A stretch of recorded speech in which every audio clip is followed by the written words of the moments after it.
comrades, and friends. I'm deeply honored and humbled to stand here on the soil of the great Nelson Mandela and one of the greatest examples of liberation and of modern history. I want to thank the Nelson Mandela Foundation for keeping alive not only the memory of a man, but the movement that embodied the struggle for justice and human dignity, whose legacy we celebrate today. I am deeply honored by your invitation to South Africa to deliver this lecture, reflecting on how Mandela's belief in the indivisibility of freedom and his courage to confront power can guide us through the cruelest injustice of our time. After meeting so many of you in the struggle for justice for Palestine over the years, some of whom are in this room this afternoon, and after spending a few yet profoundly intense and inspiring days among you, I feel it deeply. Mandela could not have been born anywhere else. He was fully, truly, beautifully South African.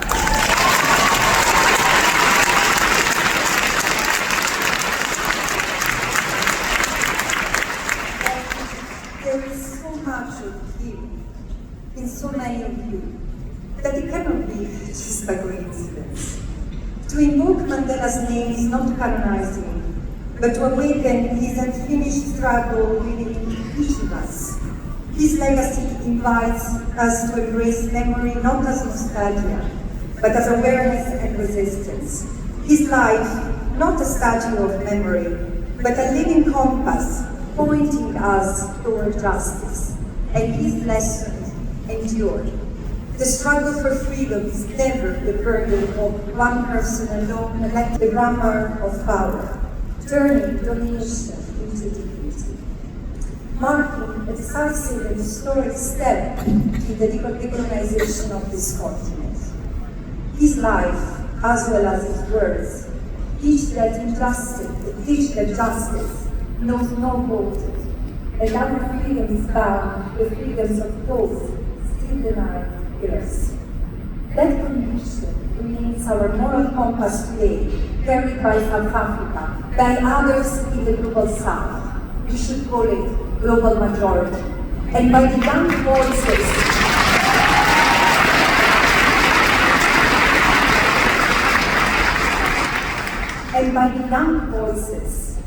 rising from America to Europe and other parts of the global North, let's call it global minority. Demanding a clearer world. So let's start. In this moment, as the world witnesses the ongoing attempt to erase an entire people in Palestine, from the fleeting ceasefire in shattered Gaza to the accelerated colonization of the West Bank, history is pressing upon us. And standing on this sacred soil, at the roots of Mother Africa, a continent so rich, so nurturing, despite centuries of violence inflicted upon it, it feels deeply symbolic. South Africa and Palestine share deep historic ties, forged in the fires of resistance to colonial rule and the quest for liberation. The indomitable spirit of the South African people who overcame centuries of European colonialism, dismantling the criminal system of apartheid, continues to resonate far beyond these shores, inspiring all to still dare to believe in the possibility of justice. This reminds us that the Palestinian people too, with the solidarity of those who stand beside them, can one day break the chains of oppression. And in this time of utter diplomatic hypocrisy, political cowardice and self-interest, the words of Nelson Mandela resonate louder than ever. In 1997, he said, "Having achieved our own freedom, we can fall into the trap of washing our hands of defeat to step out of this. Yet, we would be less than human if we did so." And in this moment, calls on all of us not to wash our hands of the hell in which Israel has plunged Palestine. 2 years after the beginning of the genocide, and despite the ceasefire, the situation in the occupied Palestinian territory remains nothing short of apocalyptic. And I use this term deliberately. Gaza is a wasteland of rubble, refuse, and human remains where survivors cling to life and disease, degradation, and the relentless plague of violence unseen anywhere in this century. Over 240,000 killed or injured, surely many more, say the experts, and the numbers rise daily.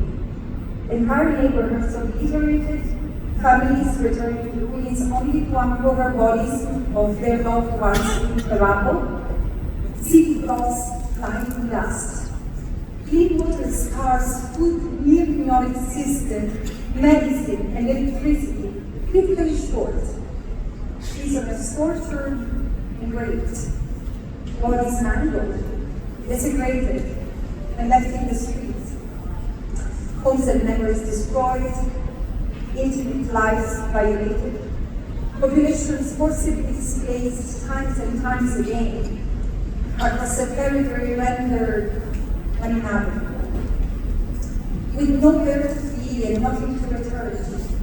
Excruciating suffering is widespread, systematic, by design. And even during the fragile ceasefire, it continues. Over 100 Palestinians have been killed since Israel committed to ceasefire on October 10. For 2 years, Israel has waged a war of civilian population while Palestinians have no army, no tanks, and no security forces that can protect them. And when Gaza did have the excuse of wanting to eradicate Hamas, this does not explain the escalation of violence and acceleration of ethnic cleansing in the West Bank and East Jerusalem. There, over the past 2 years, Palestinians have experienced the largest wave of ethnic cleansing since 1967. More than 40,000 people have been driven from their homes, made homeless in the little that remain of their homeland. Over 1,000 killed, 200 children, 10,000 injured, 10,000 detained, and many as young as 14, simply to have joined peaceful demonstrations or having been in the wrong place at the wrong time. Armed settlers, protected by soldiers roaming with impunity, burning homes, destroying all trees, attacking families who had farmed for generations. During their wheat harvest, once a season of sustenance and joy, farmers now face assault and arson. Their trees uprooted, their soil fenced off by dust. What was once life has become resistance. The century-long slow urbanization of Palestine has accelerated the political campaign of destruction where the erasure of the indigenous people is the end goal. Euphemism like conflict or clashes conceal the stark reality of horror that continues unchecked. Instead, this is a textbook case of genocide. Genocide, the intentional destruction of a group as such, is rarely a single act. It unfolds piece by piece, decade by decade, time after time. And the ongoing genocide in Palestine, visible in the totality of Israeli crimes, against the totality of Palestinians across the totality of the lands designated for annexation, has been deeply prepared and enabled by long-standing violations, impunity, and international complicity. Genocide, it seems, is the dormant key of an apartheid regime rooted in settler colonialism.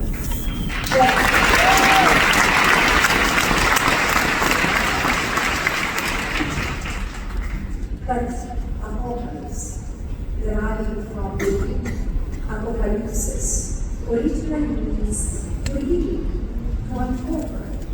And the current moment is fundamentally one of profound revelation, of truth, of of reality beyond ordinary perception.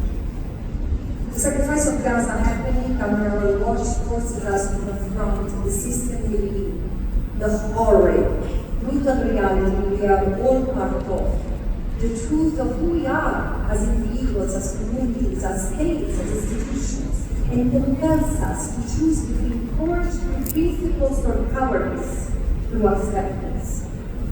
And these are some of the lessons of this revelation. First, the genocide in Palestine has used the belief of Maya, showing the underlying geopolitical calculation of the world's most powerful nations. As I came to realize, studying the maps of Greater Israel, stretching from the Nile to the Euphrates, a vision that many Israeli leaders shamelessly brandish in international fora, the position of Palestine must be understood as part of a broader project of domination. This is not merely about physical borders of historical Palestine. It is a systematic assertion of permanent supremacy that knows no border. One people controlling land, resources, and the very existence of another or others, often without needing full physical presence or formal administration. Palestinians are brutalized, dispossessed, and yet they resist. The defiance is quite remaining the thorn in the side, not only of the occupying power, but of a wider system where Israel acts together with and often as a proxy of the United States, destabilizing the region to weaken society and making them people.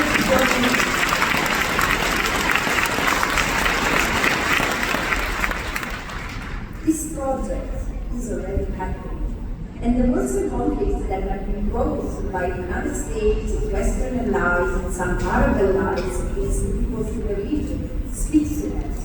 Palestine's struggle is the stubborn heartbeats of a region, fighting for its soul, and the resistance that refuses to engage. Second, the Gaza genocide has turned Palestine as the epicenter of global reckoning, exposing how racial, colonial, capitalistic structures make war crimes, crimes against humanity, and genocide a profitable business. This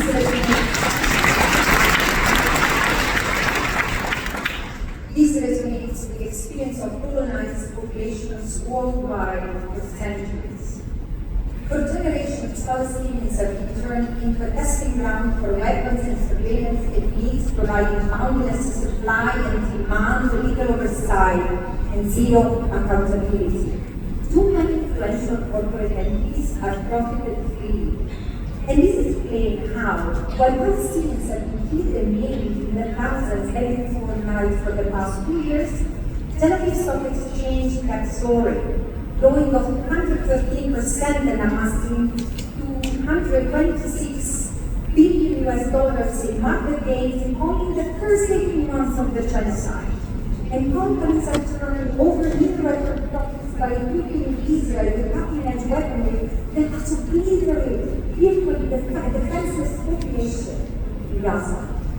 Then companies continue to provide human-use infrastructure that enables mass starving and mass killing. The machinery of global construction giants is raising Gaza to the ground. Major international banks have underwritten and purchased Israeli treasury bonds, financing the devastation, even as deficit grew and credit ratings fell. This is no ordinary occupation sustained by this coalition. This is a long-standing economy of occupation which has turned genocidal. And third, the meaning of what this genocide means for all of us, for our collective understanding of politics, of solidarity, of humanity. Today we know Gaza, we see Gaza. Hospitals bombed, parents gathering the lives of their children, journalists and medics torn apart. This horror is visible to us in real time, on our phones, all day long, here too. But this is also bringing social and political awakening everywhere. It is shaping the conscience, especially of the new generations. Not long ago, my sister-in-arms from South Africa, Dr. Tlanek Mofokeng, the United Nations Special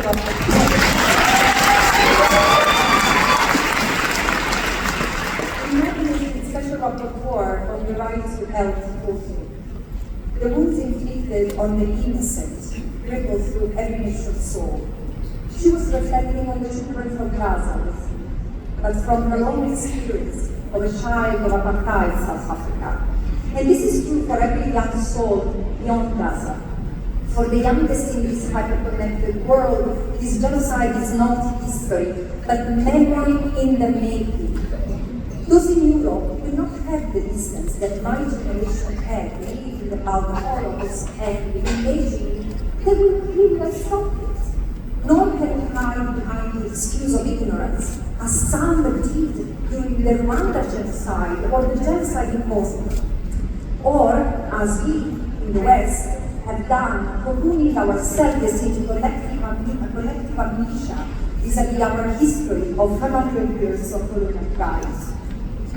The Palestinian struggle has not only exposed the suffering of the Palestinians since the creation of the State of Israel and the complicity of our political systems. Today, the world knows the meaning of Nakba, as it has never done. And it will not forget it. And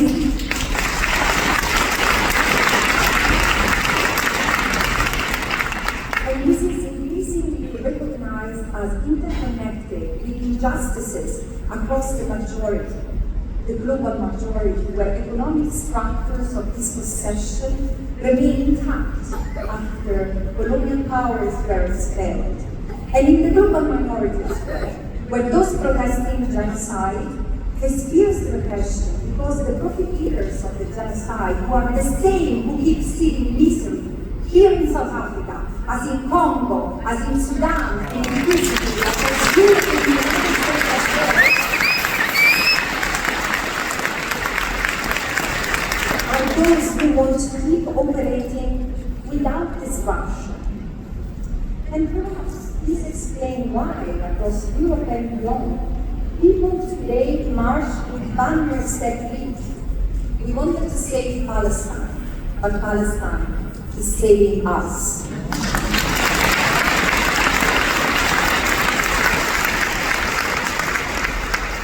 Because we cannot bring the clock back. Palestine has awakened us. And now, with all this knowledge and awareness, the question is simple but urgent. What shall we do? And we see suspended between abyss and hope when the old world dying and the new struggling with. I do not know how we will end this, but of something I'm sure. We will not come out of this genocide as we entered it. This is precisely where international law must act.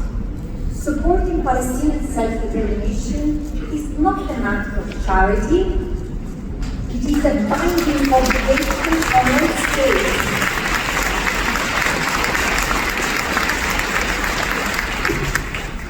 The International Court of Justice has affirmed that Israel's occupation is illegal, a violation among the racial segregation and apartheid that must end.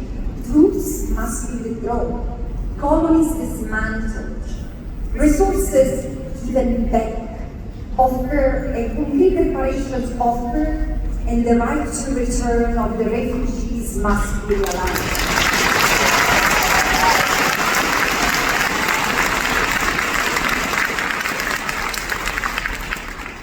When South Africa brought the genocide in Gaza before the International Court of Justice, while much of the West looked away or worse, defended and armed their assailant, you, South Africa, did more than justify this.